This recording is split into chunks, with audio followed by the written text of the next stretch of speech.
Ada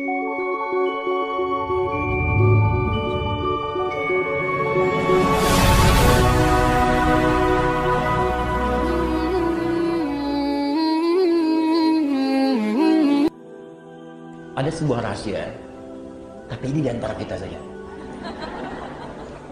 Kalau ibu bisa belajar adab ini lebih bagus, atau tanamkan kepada anak anda, cucu anda, belajar adab lebih dahulu, maka Allah akan buka semua peluang ilmu dengan begitu mudahnya. Adabnya berhasil, ada orang yang ketika adabnya berhasil baru dibacakan sekali, Allah sudah tanamkan kalimat itu dalam jiwanya, seketika hafal. Imam Al-Bukhari itu sekali dibacakan langsung hafal. Abu Hurairah punya adab yang tinggi, didoakan oleh Nabi. Begitu dibacakan seketika langsung ingat. Ada orang yang baru mendengar langsung paham kemana arah pembicaraan ini. Ada. Apa rahasianya? Yuk, adab yang kedua. Satu tadi lurusnya niat, dalilnya sudah ada. Makanya Nabi menekankan di Al-Bukhari nomor hadis yang pertama, innamal a'malu bin niat. Amal itu bergantung kepada niatnya. Maka ibu tolong luruskan niat, Bu. Anaknya kalau sekolah diniatkan lurusnya, diluruskan niatnya. Karena Allah. Ibu saya tanya, anak disekolahkan supaya pintar apa supaya Allah ridha? Ridha. Benar. Supaya pintar apa supaya Allah ridha? Tuh kan mulai nambah, pintar dan Allah ridha. Coba dilihat lagi. Kalau ibu ingin Allah ridha, ibu pasti akan mencari sekolah yang mendatangkan keridhaan Allah. Coba, ibu pengen Allah ridha. Allah ridha dengan orang yang soleh. Allah ridha ketika hambanya tidak meninggalkan sholat. Nah, ibu sekolahkan anak di tempat yang tidak mengajarkan sholat. Ya gimana? Ya wajar kalau pulang dia nggak bisa sholat. Ya wajar kalau dia pulang ibunya capek teriak-teriak, sholat dulu. Nah, asarnya, mama gimana sih? Tadi barusan duhur, sekarang udah asar lagi. Coba cek. Maka cari yang pintar dan Allah ridha. Sekarang banyak, Bu, sekolah-sekolah yang membuat murid pintar dan Allah ridha. Dan sekarang Masya Allah kampus-kampus bahkan membuka beasiswa bagi para penghafal Quran. Kampus umum loh, membuka beasiswa bagi para penghafal Quran. Bahkan sekarang di kepolisian, di tentara, di pekerjaan-pekerjaan umum, itu penghafal Quran dapat prioritas. Tiba-tiba ada orang liberal mengatakan, ini diskriminatif ini. Diskriminatif bagaimana? Kan pembukanya umum. Orang yang hafal kitab sucinya dapat beasiswa. Ya kalau anda pengen dapat beasiswa, hafalkan kitab sucinya. Silakan. Cuman memang Quran mukjizat. Untuk menunjukkan Quran itu firman Allah, bukan buatan manusia. Makanya gampang dihafal. Kitab-kitab lain, ya sumbernya diragukan dari Allah. Karena diragukan, maka sulit dihafal. Makanya nggak pernah ada kompetisi menghafal Quran di kitab lain. Di Quran itu ada. Ingat, saya nunjuk Quran, saya nggak beri contoh langsung. Kalau saya contohkan langsung, pulang sini tersangka saya. Tidak, kita ingin menunjuk pelajaran kita di sini. Jelas ya?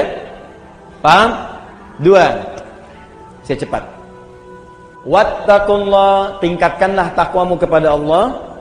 Wa yu'allimukumullah, maka dengan peningkatan takwa itu Allah akan mengajarkan kepadamu kemudahan dan tambahan pengetahuan. Jadi ternyata peningkatan takwa itu selaras dengan peningkatan pengetahuan. Orang yang meningkatkan takwanya semakin tinggi, semakin mudah dia mendapatkan tambahan pengetahuan dari Allah. Nah, ibu sekalian, karena itu, ini rahasia yang ingin saya sampaikan. Ulama-ulama dahulu dan orang-orang pintar terdahulu, itu sebelum belajar ilmu, mereka kemudian meningkatkan takwa terlebih dahulu kepada Allah. Takwa dulu, Bu. Nanti saya contohkan orang-orangnya. Nah, sekarang kalau ibu tanya, Ustadz, bagaimana cara meningkatkan takwa kepada Allah? Kalimat takwa dalam Quran itu derivasinya disebutkan 115 kali. Ada 115 kali. Dari 115 kali penyebutan ini, puncak paling tingginya itu dua. Satu, jenisnya ada dua. Satu, ibadah ritual. Ibadah ritual, sholat, itu bagian dari takwa.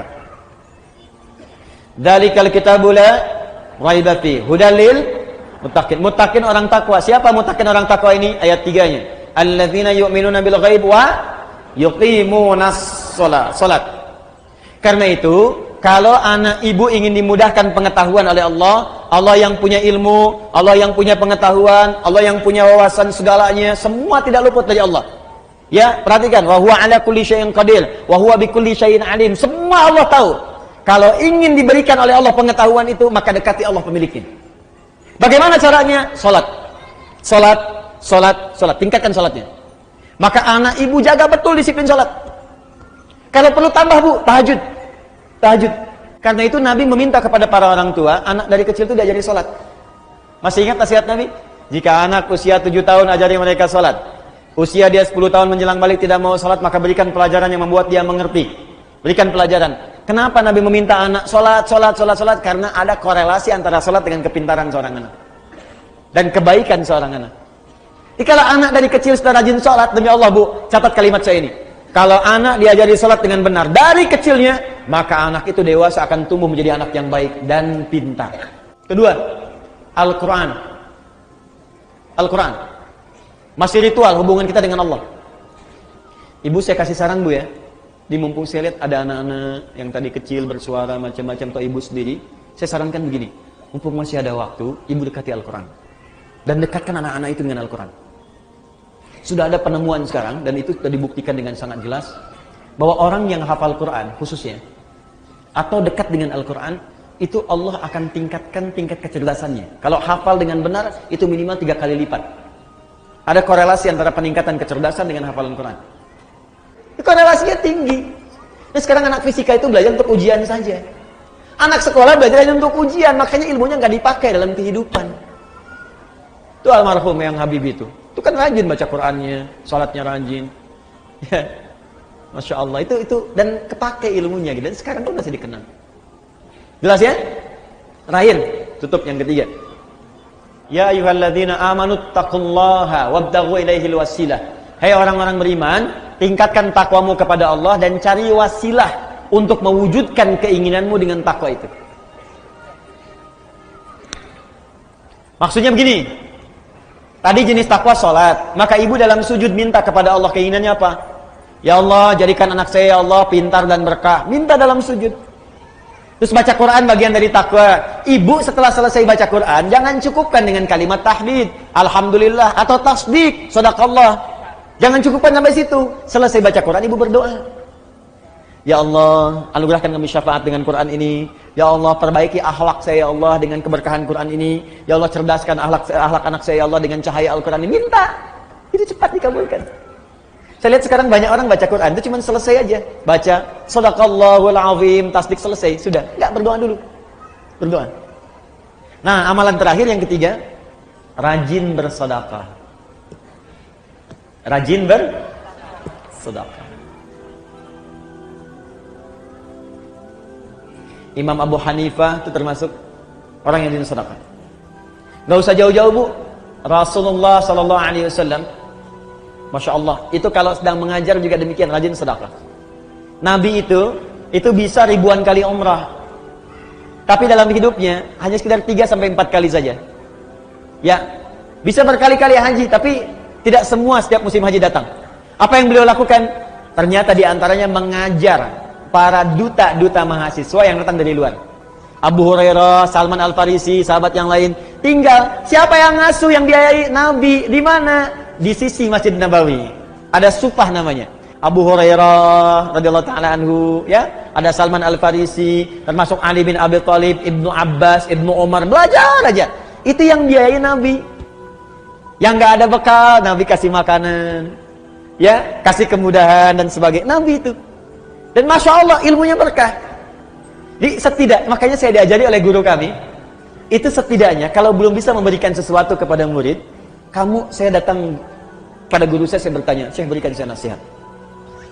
Adinda, ya bunayya anakku, siang engkau belajar, malam engkau dekati pada yang memiliki pengetahuan.